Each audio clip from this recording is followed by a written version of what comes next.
একটা Mosquitto bet.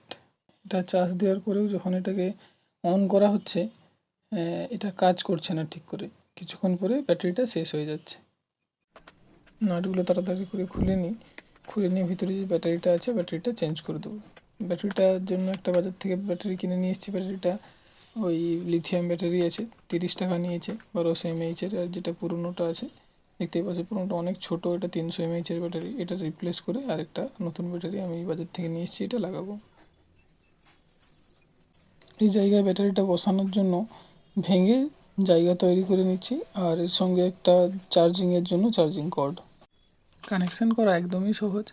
ব্যাটারিতে যে দিকটা পজিটিভ বা প্লাস চিহ্ন থাকে সেটা সঙ্গে চার্জারের পজিটিভ দিকটা, অর্থাৎ লাল যে তারটা বেরিয়ে থাকে সেটা জুড়ে দিন, আর নেগেটিভ দিকটার সঙ্গে নেগেটিভ দিকটা। এই জন্য আমি চেক করে নিলাম ঠিক আছে।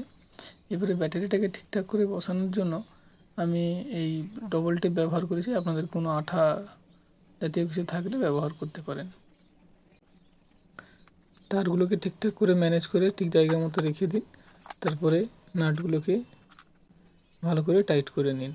আমি চেক করে দেখেও দিচ্ছি যে এটা কাজ করছে কি করছে না। প্রথমে লাইটটা দেখে নিন, লাইটটা জ্বলছে, টর্চ লাইটটা সেটাও জ্বলছে। তারপরে মশা যেইখানটা লাগলে ফায়ার হয় সেই জায়গাটাও দেখুন ফায়ারিং হচ্ছে, বেশ সুন্দর।